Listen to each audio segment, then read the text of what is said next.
Assalamualaikum warahmatullahi wabarakatuh. Perkenalkan, nama saya Muhammad Khatami, NIM 200404191.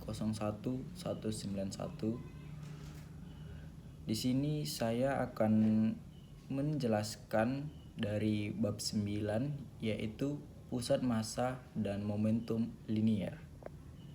Baik, selanjutnya ini contoh kedua. Contoh kedua ini menunjukkan dua buah partikel bermassa M1 dan M2 yang dipisahkan dengan jarak D.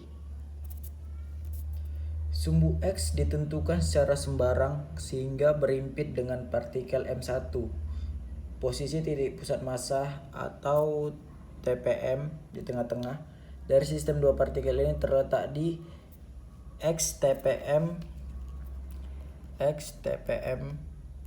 sama dengan M2 dibagi M1 ditambah M2 dikali D. Misalkan sebagai contoh, M2 sama dengan 0. Maka dalam sistem tersebut hanya ada suatu partikel, yaitu partikel bermassa M1, sehingga pusat massa terletak pada posisi partikel M1. Hal ini sesuai dengan X TPM sama dengan 1. Jika M1 sama dengan 0, maka dalam sistem tersebut hanya ada satu partikel, yaitu partikel bermassa M2, dan sesuai dengan besar X TPM sama dengan D. Jika M1 sama dengan M2, maka titik pusat massa haruslah terletak tepat di tengah-tengah kedua partikel tersebut. Hal ini sesuai dengan Peirce yang menunjukkan bahwa besar X TPM sama dengan setengah dari D.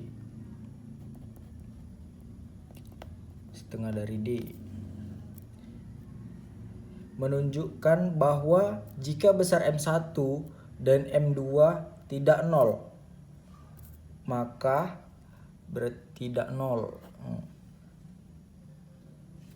Maka besar X TPM haruslah terletak di antara 0 dan D.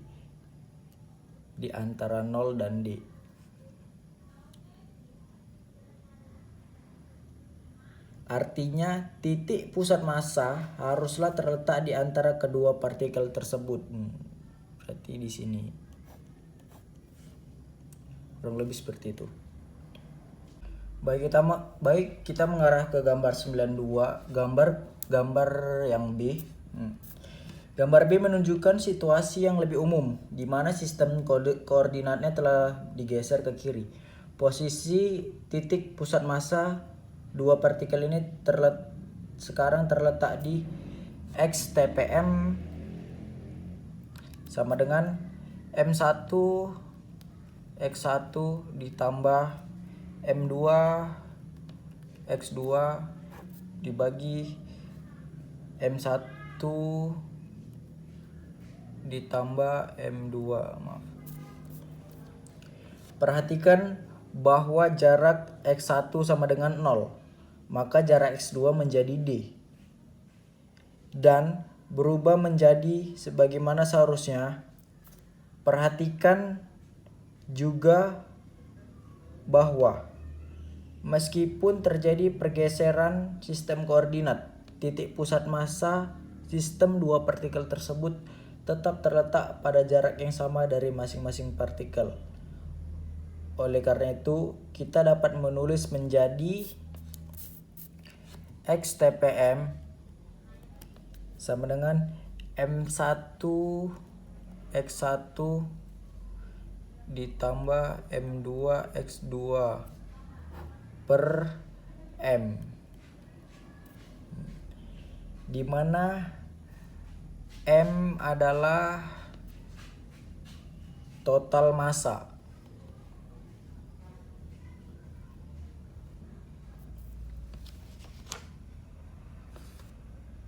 Total massa dari sistem tersebut, yaitu M sama dengan M1 ditambah M2. Kita juga dapat mengubah persamaan ini sehingga dapat dipergunakan untuk situasi yang lebih umum lagi, di mana n partikel terletak di sepanjang sumbu X. Total massa dari sistem ini adalah M sama dengan M1 ditambah M2 ditambah M3 titik-titik ditambah sampai Mn. Dan lokasi titik pusat massa terletak di X TPM M2 X1 ditambah M2 X2 M3 X3 tambah M titik-titik MNXN dibagi M, ataupun nilai tak terhingga. Ya, ini tadi nilai yang tak terhingga. Kemudian kita juga dapat menentukan pusat massa sistem partikel 3 dimensi menggunakan vektor. Pertama, ingat bahwa posisi partikel pada koordinat X1, Y1, dan Z1 pada posisi vektor adalah, di sini kita tulis ya, R aksen 1 sama dengan X1i ditambah Y1j ditambah Z1k. Indeks ini menyatakan masing-masing partikel, sementara I, J, dan K adalah unit vektor yang menunjuk ke sumbu positif X, Y, dan Z. Posisi pusat massa sistem partikel pun dinyatakan oleh posisi vektor R TPM sama dengan X TPMI ditambah Y TPMJ ditambah Z TPMK. Maka tiga persamaan skala pada dapat diubah menjadi persamaan vektor. Baik, ya, kemudian kita akan kembali lagi ke contoh satu yang pertama tadi, yaitu tongkat bisbol yang ini. Benda padat. Sebuah benda misalnya tongkat bisbol terdiri dari begitu banyak partikel atau atom, sehingga yang terbaik adalah kita memperlakukan benda tersebut sebagai materi yang didistribusi secara kontinu, atau partikel-partikel tersebut kemudian dinyatakan sebagai elemen massa yang tridimensional dm menjadi integral, dan koordinat titik pusat massa benda tersebut dinyatakan sebagai X TPM sama dengan 1/m Fx dm dan seterusnya, yaitu Y TPM 1/m Fy dm, Z TPM sama dengan 1/m Fz dm, di mana M adalah total massa benda tersebut. M adalah total massa benda tersebut ya. Itu menentukan nilai integral di atas untuk kebanyakan benda seperti televisi atau sebuah tikus. Sangatlah sulit. Oleh karena itu, pada bab ini kita hanya akan membahas benda seragam. Benda dikatakan seragam jika memiliki densitas atau massa per unit volume yang seragam atau uniform density, di mana densitas P huruf Yunani sama untuk setiap bagian elemen benda seperti pada keseluruhan benda tersebut.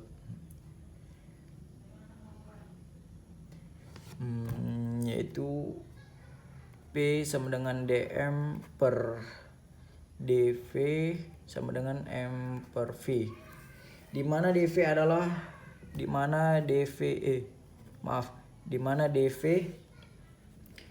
volume yang ditempatkan oleh elemen massa dm massa dm, dan v adalah